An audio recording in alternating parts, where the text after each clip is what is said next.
On Mind Over Matter today, we welcome Lindsay Stadel, an entrepreneur, author, and advocate whose story is one of raw and resilience. From battling depression, abuse, and even a near death experience, Lindsay has transformed unimaginable pain into a mission to fight stigma around mental health and suicide. This is not just a story of survival, it's a story of renewal, purpose, and hope. Welcome to the show, Lindsay. It's an honor to have you. So, Lindsay, you have been through struggles that many can't imagine. What was the turning point when you knew your story wasn't going to end in despair? I think that was the night that I lived. I jumped out of a moving truck trying to end my life, and I was successful 4 times. But 4 times I was revived. And when I woke up in the hospital and realized that I was unsuccessful, I realized what I would have done to my children by ending my life. And so that was when I realized I needed to change my life and live. Mm-hmm. Yeah, I get it. And how did that moment change the way you saw both, like life and yourself?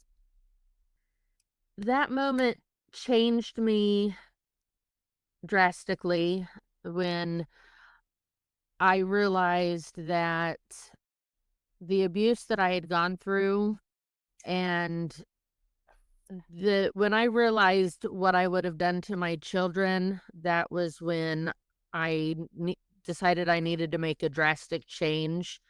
I suffered abuse, I suffered depression, anxiety, and I knew that I didn't leave a suicide note, so I knew that my children would have been asking questions the rest of their lives, and that was what made me realize I needed to make a change from what I was doing.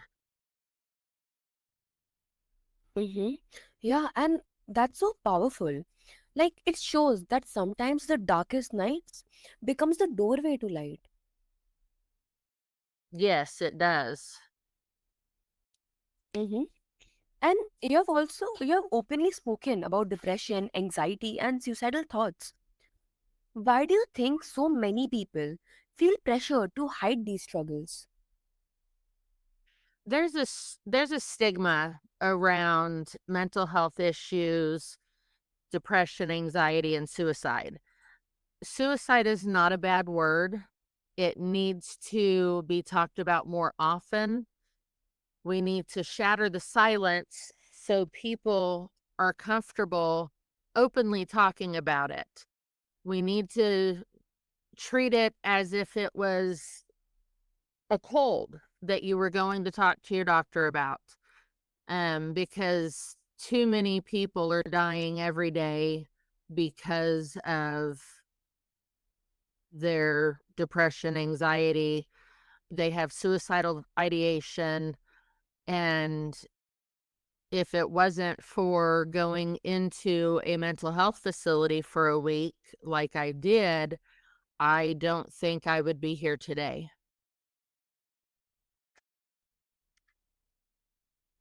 Mm-hmm. Yeah, oh, absolutely.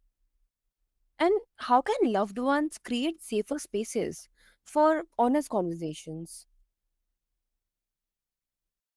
If one of your loved ones notices that you're not acting the same that you normally do, if they notice that you're giving away your possessions, there's a lot of warning signs. That person or those people, like my family, had an intervention. They sat me down and told me that they knew something was wrong and that I needed to get help.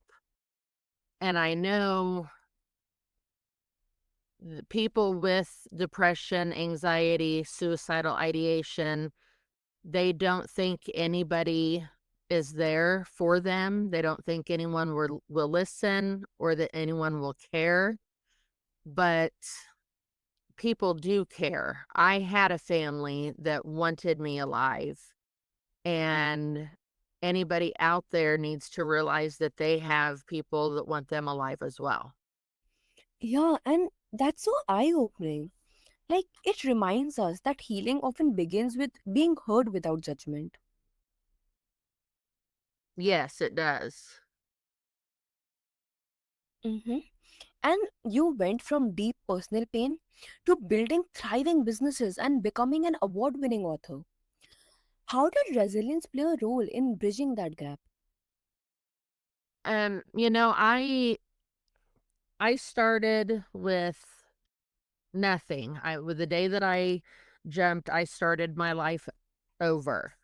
And my husband, who at the time was my best friend, one of the guys I was seeing, he brought me back. You know, he got me the help I needed. And now I work every day side by side with my kids and my husband. And I published a part of my story. It's not my entire story, but a part of it.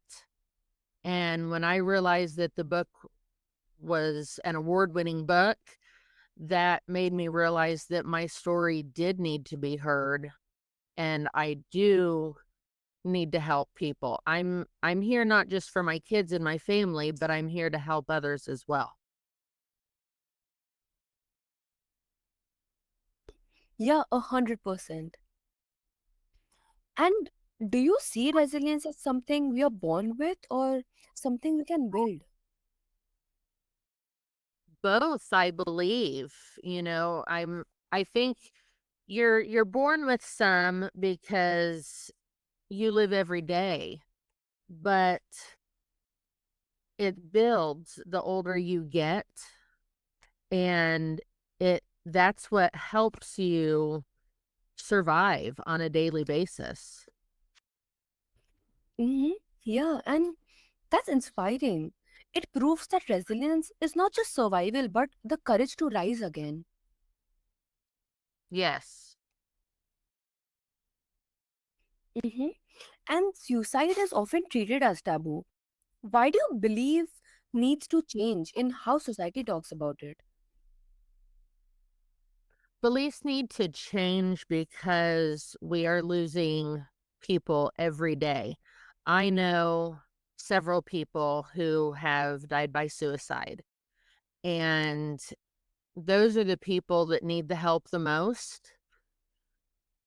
And I think if we're able to talk with them, help them realize that their life matters, that their story matters, I think it will help them ease the pain and the confusion and the doubt and the hope. And that will help them realize that they need to survive and that they need to fight. Mm-hmm. Yeah, totally. And how can our own story help break that silence for others still struggling? The night that I jumped out of that truck, I thought that would be the end of my life, the end of my story, but it became the beginning of everything. And everybody has a turning point, and everybody has the moment that they can go from broken and hopeless to being brought back to life. Mm-hmm. That's brave. It's like it turns vulnerability into a torchlight for others walking through the same darkness. Yes. Mm-hmm. And your mission is now to support those battling mental health issues. So, what's the message you want, m- like someone at their breaking point to hear right now? The message I want to share is what if versus even if. When I was going to see a therapist, she told me that if I'm having a what if moment, I need to turn it into an even if moment. For example, what if my boyfriend breaks up with me? Well, that could be the turning point to someone that they believe they need to end their life. And instead of asking themselves, what if, they need to rephrase it as, even if my boyfriend breaks up with me, I'm going to be strong and move on. So, what if equals fear, but even if equals faith. Mm-hmm. Yeah, definitely. And what's the first step they can take today to begin moving towards hope? The first step would definitely be reaching out to a loved one, a family friend, if it's a younger person, a teacher, a counselor, or even a suicide hotline. I know that there's a 988 hotline, there's several support groups, and that, like I said, is definitely going to be the first step in getting help. Mm-hmm. Yeah, that's deeply moving. It shows that even one small step can be the lifeline that changes everything. That is absolutely right. I did not think that I had help. And when I woke up and realized that I was still alive, and when my family set me down and had an intervention, I knew that I had the help that I needed to make it through this. Mm-hmm. Yeah, that's amazing. Also, what an extraordinary and courageous conversation. Lindsay's journey shows us that even when life feels unbearable, healing and purpose can still merge. If you or someone you love is struggling, remember, you are not alone. So reach out, speak up, and hold on to hope. And until next time, keep choosing life, keep choosing light, and keep believing in the power of mind over matter.